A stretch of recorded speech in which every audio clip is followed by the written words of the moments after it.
മയ്യനാട് പുല്ലിച്ചിറ പള്ളി പരിസരത്ത് അവശനിലയിൽ കണ്ടയാളെ ജീവകാരുണ്യ പ്രവർത്തകരും വാർഡംഗവും ചേർന്ന് പാരിപ്പള്ളി മെഡിക്കൽ കോളേജ് ആശുപത്രിയിൽ എത്തിച്ചു. തിരുവനന്തപുരം സ്വദേശിയായ 68 വയസ്സുകാരനെയാണ് ആശുപത്രിയിൽ എത്തിച്ചത്.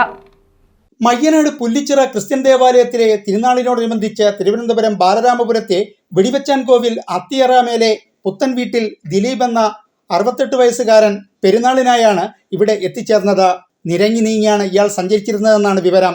7 ദിവസത്തോളം പള്ളിയുടെ പരിസരത്ത് പട്ടിണി കിടക്കുകയായിരുന്നുവെന്നും വിവരമുണ്ട്. പിന്നീട് ഇയാൾ മയ്യനാട് ജംഗ്ഷനിൽ എത്തിച്ചേർന്നു. തീർത്തും അവശനായതോടെ സമീപത്തെ സി കേശവൻ മെമ്മോറിയൽ കെട്ടിടത്തിന്റെ താഴ്വശത്താണ് ഇയാളെ അവശനിലയിൽ കണ്ടത്. നിരവധി ആളുകൾ ദിനവും യാത്ര ചെയ്തിട്ടും ഇയാളെ ആരും തന്നെ ശ്രദ്ധിച്ചില്ല. ഈ സമയത്താണ് പൊതുപ്രവർത്തകൻ സജീർ ഈ വയോധികനെ ശ്രദ്ധിച്ചത്. സജീർ ഉടൻ തന്നെ ഇദ്ദേഹത്തിന് ആഹാരം എത്തിച്ചു നൽകി. എന്നാൽ ഭക്ഷണം കഴിക്കാൻ പോലും കഴിയാതെ അപ്പോഴേക്കും തീരെ അവശനായിരുന്നു ഇയാൾ. ഒന്ന് എഴുന്നേറ്റിരിക്കാൻ പോലും പറ്റാത്ത അവസ്ഥ. പിന്നീട് വെള്ളവും ബിസ്ക്കറ്റുകളും ഒക്കെ വാങ്ങി നൽകിയ ശേഷം സജീർ ഇരവിപുരം പോലീസിനെ വിവരമറിയിച്ചു. പോലീസിന്റെ നിർദ്ദേശപ്രകാരം ജീവകാരുണ്യ പ്രവർത്തകരായ ശക്തികുളങ്ങര ഗണേഷും ശ്യാം ഷാജിയും എത്തിച്ചേർന്നു. പിന്നീട് സജീറും ശ്യാം ഷാജിയും ഗണേശും ചേർന്ന് ഇദ്ദേഹത്തെ കുളിപ്പിച്ച് വൃത്തിയാക്കി. ശേഷം ഇദ്ദേഹത്തെ പാരിപ്പള്ളി മെഡിക്കൽ കോളേജ് ആശുപത്രിയിൽ എത്തിച്ച് ചികിത്സയും നടത്തി.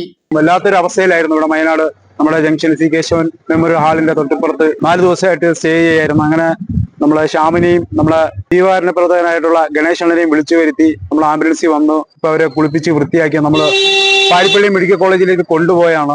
ആർക്കെങ്കിലും ഈ ചേട്ടനെ അറിയാമെങ്കിൽ എത്രയും പെട്ടെന്ന് നമ്മളുമായിട്ട് കോൺടാക്ട് ചെയ്യുക. അല്ലെങ്കിൽ ഗണേശൻ, ഞാൻ ഇവിടുത്തെ വാർഡ് മെമ്പറാണ്, അറിയുന്ന ആരെങ്കിലുമൊക്കെ ഉണ്ടെങ്കിൽ എത്രയും പെട്ടെന്ന് വന്ന് കൊണ്ടുപോകണമെന്ന് ഒരു ചെറിയ റിക്വസ്റ്റ് ചെയ്യാണ്. News bureau, Kottiyam.